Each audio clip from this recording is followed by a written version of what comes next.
Dito ako sa San Manuel, may papakita ko sa inyo guys. Bagong pasyalan dito lang sa San Manuel. Yung mga nakapunta na dito sa Las Regnan Resort, ano yun, pagkatapos lang nun, sabi after wala pang 1 kilometro. Yan, papakita ko sa inyo. Okay, ganito dito. Kailan ba ako last na pumunta dito sa Las Regnan na papuntang dati?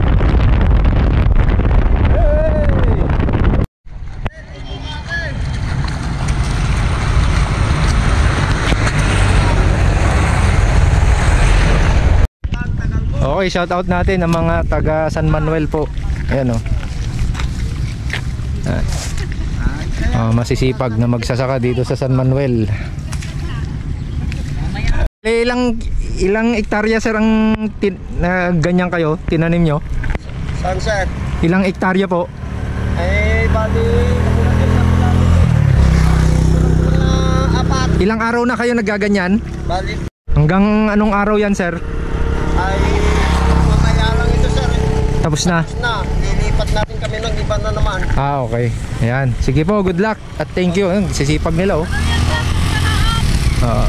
Okay, yan sila. Nakalayo-layo na. Ito yung katatapos lang. Ayan na yung Las Regnan to. Papunta dyan. So malapit-lapit na rin tayo doon. Okay, let's go. Okay, ito na. Andito na. Dito na tayo. Ayan oh. Kita ba? Kita nga, 3 cross. Ayan oh. Maluwang na maluwang pa. Alamin natin kung wala lang. Ayan oh, ganda. Ayan oh, luang.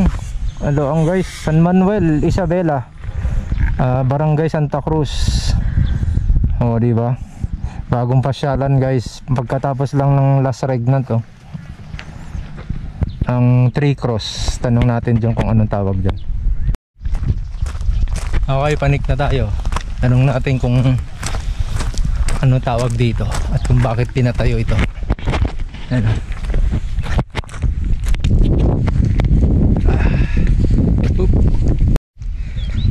Alright. Dito. Dito tayo, dito. Ganda ng view. May lake pa sila.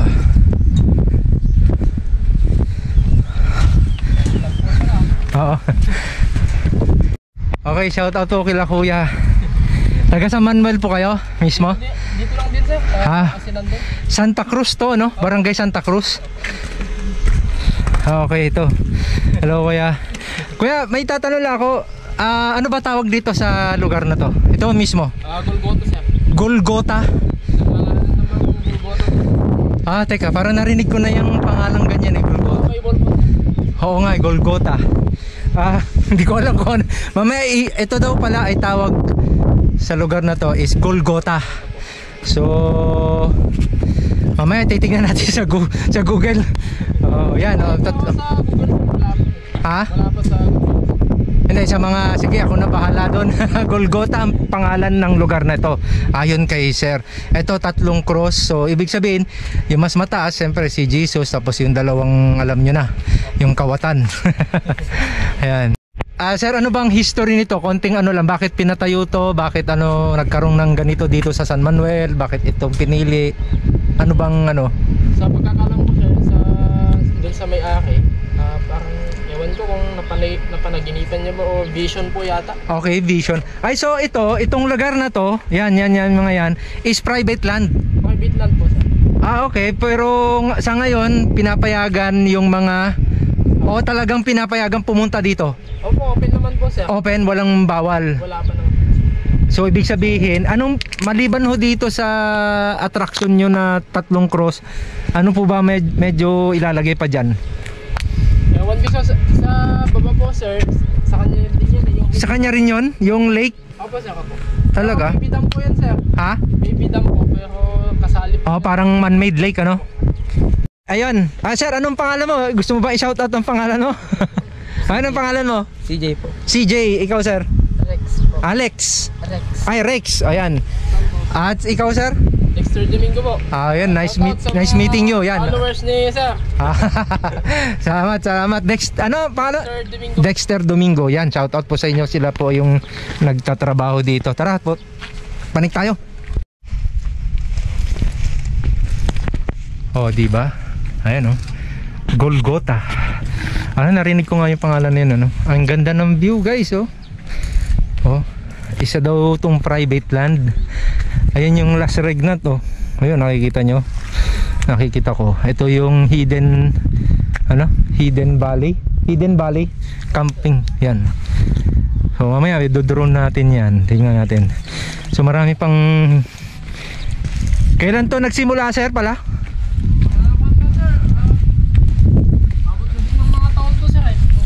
Taon. Mukhang malaki-laking ano to, no? Bali tatlong bundok pa yata to, dalawa. Okay. So ito, ano pang lalagay diyan? Wala pa. Wala pa naman. Wala pang vision yung may-ari. So may mga ganyan daw, sir, yung vision. So ayan. Tara, papunta ako doon, sir, ha. Sige, sir. Okay. So ganito, guys, makikita. Saan tayo papanik? Sir, saan ang panikan dito? Saan ang sa likod. Ay, pakita ko sa inyo. Yan. Saan ang tuloy nito, sir? Yung tumbok nito? Alfonso Lista na. Sementado rin. Mas maganda. So, pag panik nyo dito tayo kanan daw. Ito pala yung sa likod daw, sa likod ito. Oh, ang luwang, di ba? Oh. So yung mga pupunta dito, guys, San Manuel lang, yung tinuro ko kanina. San Manuel, lagpas lang ng Las Regnat, yun makikita nyo. Dire-diretso lang naman. Tapos yung mga gusto mag-camping dyan, oh, dire-diretso lang, guys, to. At sementado, wala akong problema. At yung parking dito, walang problema din. Lahat, accessible lahat. So tara. Oh, ganda, oh. Nice.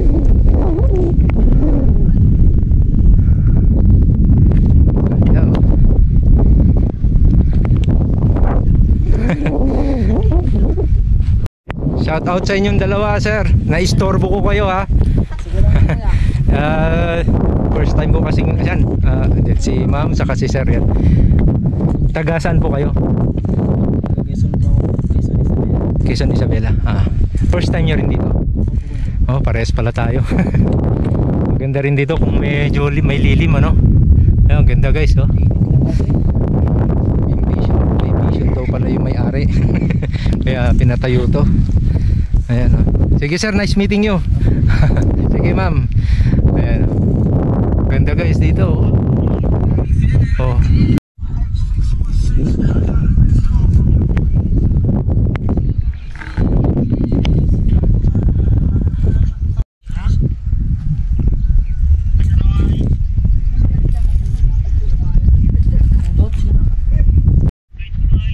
Dito na ako sa taas, guys. 360 view. Ayan, oh. Mayroon ding man-made lake doon, oh. Doon sa Hidden Valley. Subukan natin pumunta doon mamaya. Interviewin natin yung mga tao doon. Tara. Okay, shout out pala, sir. Pila, ma'am. Taga-kaling ko pala si sir. At saka si ma'am. Ayan. Uwi na ako. Nakaka-istorbo ako, eh. Nakita nyo naman, tatlo lang kami. Maliban lang doon sa gumagawa sila, Sir Dexter. Ayan. At yung mga pupunta ho dito, ayan, oh. Ang ganda ng view kahit tanghali, di ba, sir, ano? Kahit tanghaling tapat. Ang maganda lang kasi nakisama ang panahon. So problema pag maaraw. So magdala kayo ng payong just in case. At etong way na yan yung papunta pa lang Alfonso Lista. Yan, pero medyo rough road daw dyan. Pero anyway, yan, no. Yun yung isang resort ba, parang Hidden Valley Resort, parang ganon. So pwede, nakikita nyo, pwede kayo mag-camping. Pero hindi siya part ng lugar na ito. Iba to, ha? Parang parang dam na may sayang kung meron sanang mga kayak, pwede. So great ano to, pang family, di ba kuya, no? Pang family, pang jowa. Pwede na rin kabit. Hindi, bawal. Kasi bawal yan kasi andito cross yan, di ba? So ang tinatawag nila dito is Golgotha. So hindi ko alam ang ibig sabihin ng Golgotha, kaya mamaya ko i-google yan. Tungkol daw pala ito sa Bible, at saka yung ang history nito is sabi ni kuya, yung mismong may-ari nito, yan. Mismong may-ari nito is nagkaroon daw siya ng vision, kaya pinatayo itong lugar na ito. Okay? Hindi ko alam kung ano yung vision na yon. So maganda naman ho yung vision niya, sigurado. At nagkaroon siya ng ganitong alam mo yun, lugar na pwedeng pagpasyalan, alam mo yun, pwedeng reminisce or yung bang muni-muni sa buhay, yung mga may problema yan o kaya masaya. So maluang ang parking yan, no? Maluang po ang parking natin. So comes na last regnant, ayun, no? Yung sinasabi kong malaki, wala pang 1 kilometro, tama. Kung hindi ako nagkakamali, shout out kay Sir Tim Pasaway, siya doon ko nakita. Tama ba? Tim Pasaway. Anyway, so yun, alis na ako, bye bye. Pasyal lang.